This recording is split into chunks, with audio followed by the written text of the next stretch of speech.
Jason Lloyd, The Athletic. LeBron, the MVP voting came out a couple minutes before the tip tonight, and wondering if you saw those results, that you were not in the top three, and if that fit into the game at all, and whether or not you even saw your reaction not being in the top three. No, I didn't see it. And what you gonna do about it at the end of the day? I mean, my only job is to try to be the MVP for this team every night. Put my teammates, put our franchise in position to be successful, and ultimately compete for a championship, though. So, for me, I know what I bring to the table.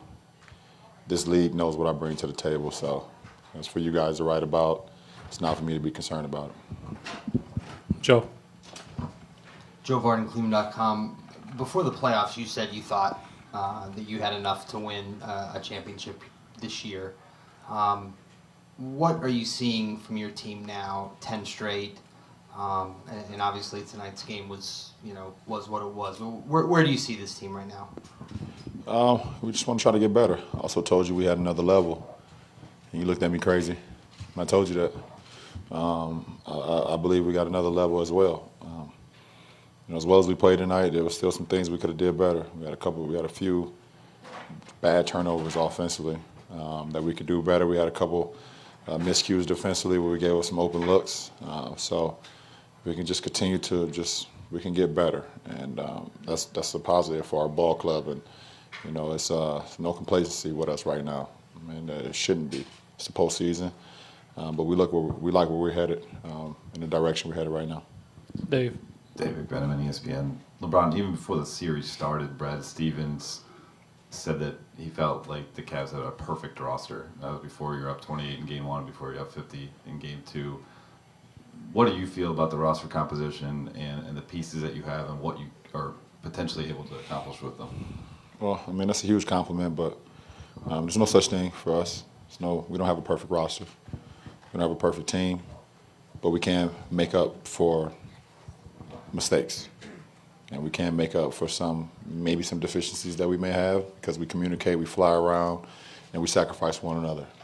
So, that could put us as close to perfection as possible, which you can't ever get to. But, our communication level, our sacrifice, what we give to each other every night, kind of covers that. Kind of covers some of the faults that we may have, and with the faults that we do have, we try to get better and better at it.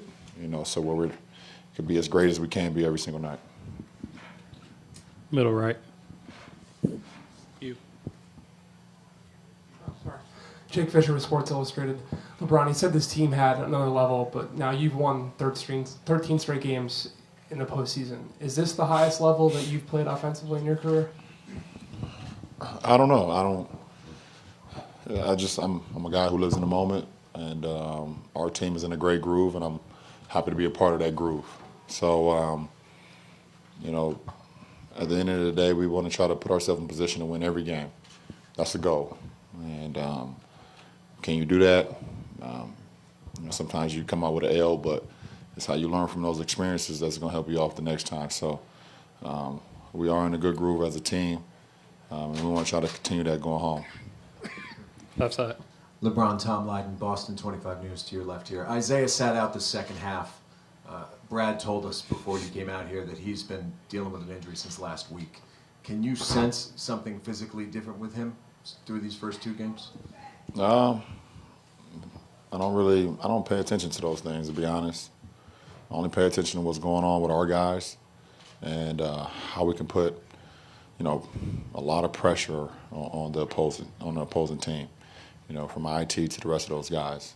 So, obviously we didn't see him in the second half. Marcus Smart started the second half, but, that was not our concern going into the second half. Our concern was not get complacent, don't do what we did, in Game 1 in the third quarter here where we gave up, I think, 36 or something points, in that quarter and allowed him to get into a good groove. So, it's not my concern.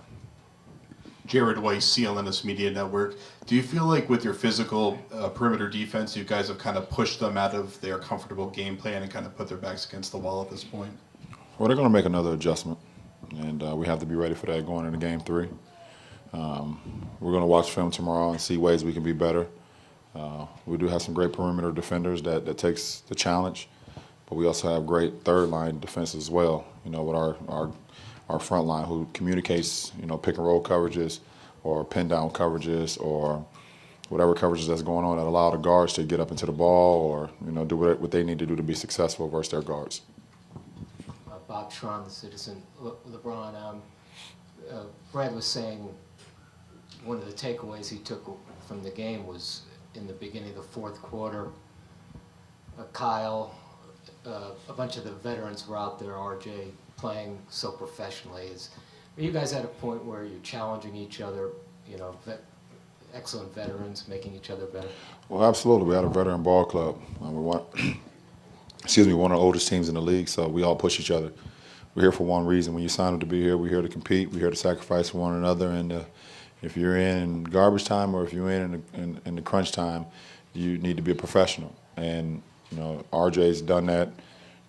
Champ has done that. Channing is doing that. You see guys playing one round that has a huge, a huge piece for one round, but then the next round, you know, certain things change, and guys just continue to stay ready. Guys continue to stay professional, and it's great to be in the locker room like that.